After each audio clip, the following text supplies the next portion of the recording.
কোন বললে হয়ে যায়।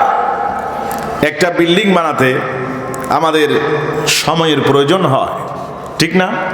অনেক কষ্ট হয়, পরিশ্রম হয়।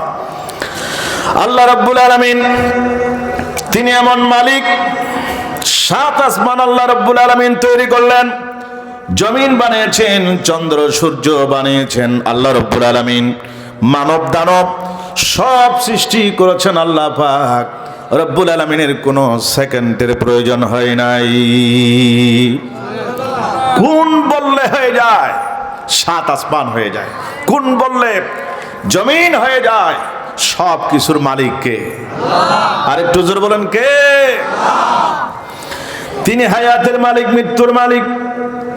অনেক পৃথিবীতে মানুষ আছে আল্লাহ রাব্বুল আলামিনের অস্তিত্বকে স্বীকার করে না। রব্বুল আলামিন ওই সব নাস্তিকদের সাথে আল্লাহ পাক কিয়ামত পর্যন্ত চ্যালেঞ্জ করেছেন। রব্বুল আলামিন বলেন, কাইফা তাকফুরুনা বিল্লাহি ওয়া কুনতুম আমওয়াতান ফাআহইয়াকুম সুম্মা ইউমীতুকুম সুম্মা ইউহয়ীকুম সুম্মা ইলাইহি তুরজাউন। আল্লাহ রাব্বুল আলামিন বলেন, আমি পৃথিবীর সব মানুষ সৃষ্টি করেছি, কেমনে নাস্তিকরা আমি আল্লাহকে অস্বীকার করে। আল্লাহ পাক বলছেন, তুমি একটু চিন্তা করো, তোমার নিজের দিকে তাকাও বান্দা। তোমার অস্তিত্ব এই পৃথিবীতে ছিল না, তোমার আব্বা ছিল না, তোমার আম্মা ছিল না, তোমার দাদা দাদি নানা নানি কেউ ছিল না। সেই অস্তিত্ব থেকে আমি আল্লাহ পাক তোমাকে সৃষ্টি করেছি। তামাম পৃথিবীর সমস্ত মানব দানবকে আমি আল্লাহ রব্বুল আলামিন বানিয়েছি। জোরে বলেন আল্লাহু আকবার। এবার বলেন ইয়া রাসূলুল্লাহ। মহান আল্লাহ রাব্বুল আলামিন বলেন, বান্দারে তোমার কি সুন্দর একটা শরীর আমি বানালাম, হাত দিয়েছি, চোখ দিয়েছি। রব্বুল আলামিন বলেন, বান্দারে তোমার শরীর দিয়ে একটু তাকাও। আল্লাহ পাক বলছেন, আমি আল্লাহ পাক তোমাকে কি সুন্দর করে বানিয়েছি, শরীরের দিকে একটু দৃষ্টি নিবন্ধন করো।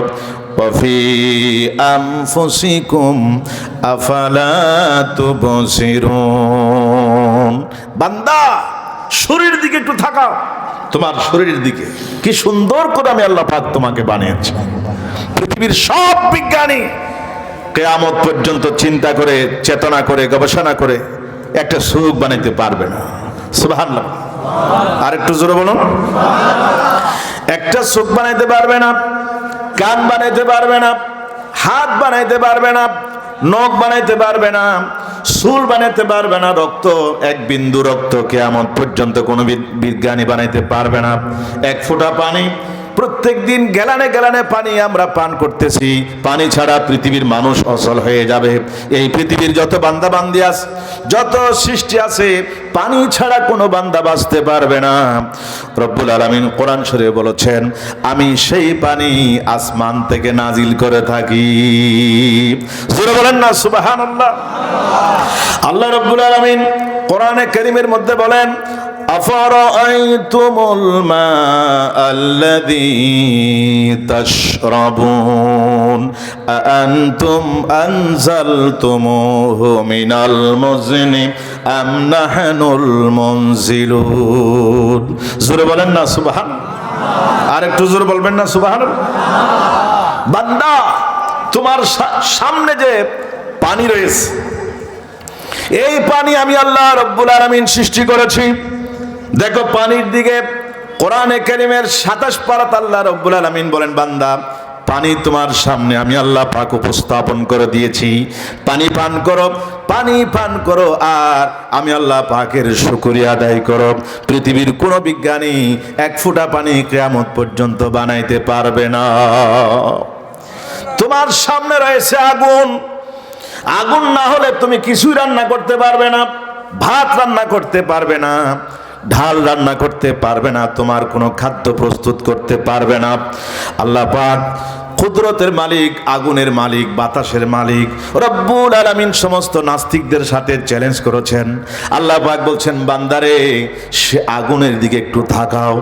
আফারাআইতুমুন নার আল্লাতী তুরুন আনতুম আনশাআতুম শাজারাতাহা আম নাহনুল মুনশিউন। জোরে বলেন সুবহানাল্লাহ।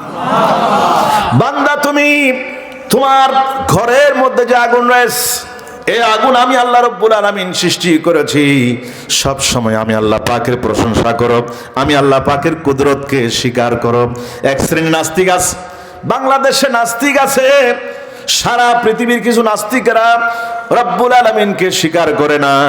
আল্লাহ পাক ওই সব নাস্তিকদের সাথে চ্যালেঞ্জ করেছেন কিয়ামত পর্যন্ত। সুবহানাল্লাহ।